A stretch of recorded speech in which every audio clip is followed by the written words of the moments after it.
My name's Daniel Connell. For the last 10 years, I've been developing low-tech alternative infrastructure, basically things that people can make themselves from recycled, readily available materials, which takes care of their basic human needs. This is mostly to do with energy, water and sanitation, food, that sort of thing. I'm at a place called Vaidara Labs in the hills of Barcelona, working with a group called Coact to develop a pico hydro turbine.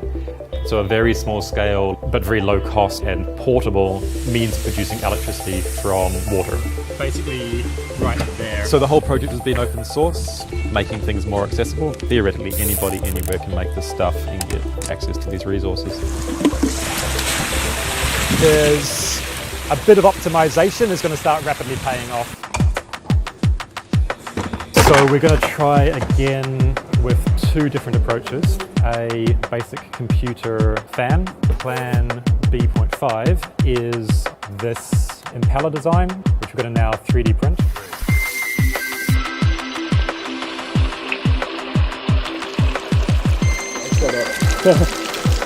Okay, go.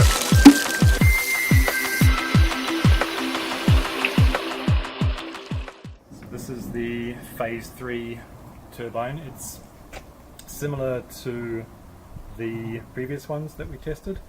I am going to flip it around direction-wise though, so that the water is going to come in from here.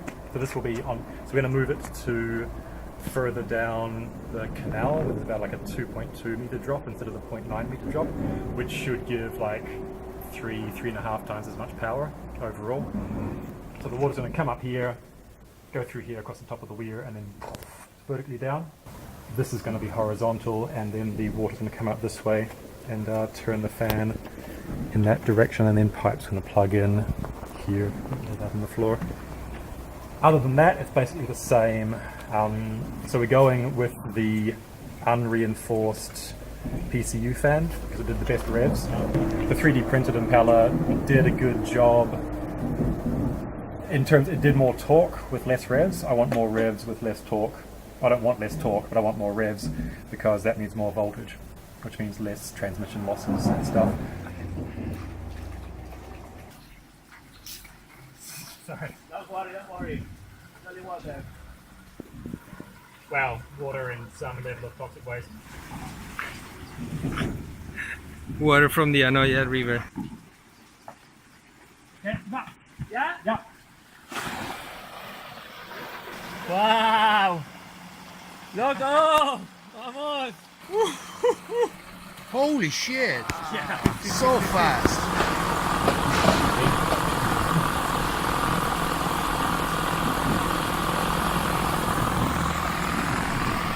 Super! Bien.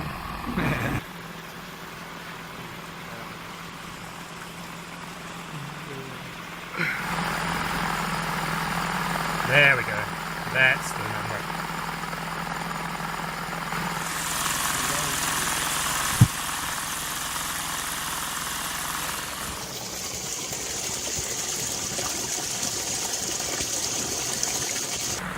So, if we can get 10 amps off this hoverboard wheel, which it should be rated to, times 55 volts, if there's enough power in the full system, that means we could, without melting or damage anything, getting about 500 watts off the system quite easily.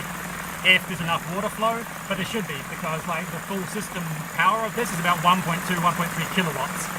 So even if we're only going at like 40% efficiency overall, which is hopefully more, that's still like 500 watts right there.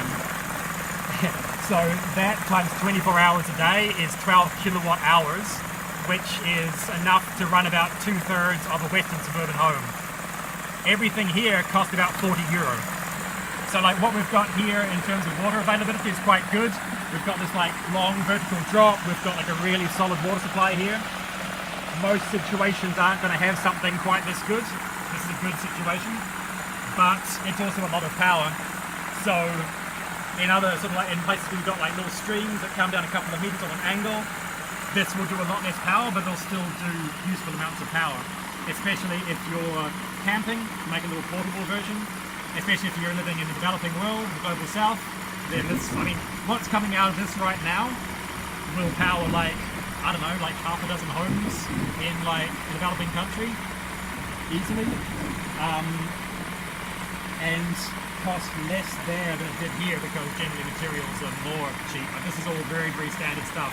The hoverboard wheel, not so much. Everything else you can get anywhere in the world. This can get swapped out for a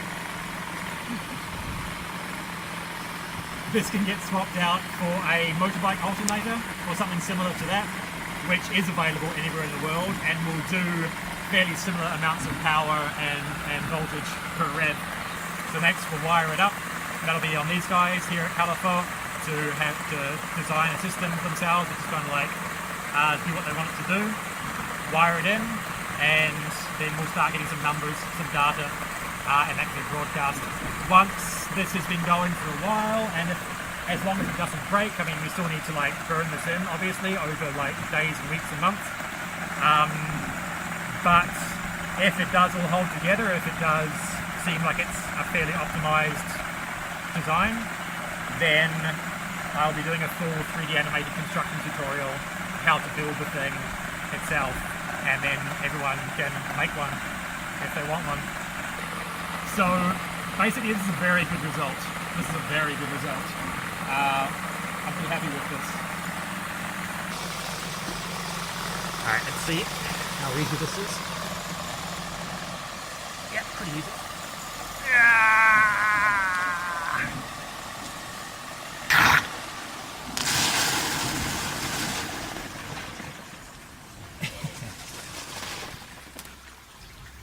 There she goes. With the previous test, the propeller was down the bottom and the water was coming down past it, which is generally how these things are done and feels more intuitively like how a turbine should be.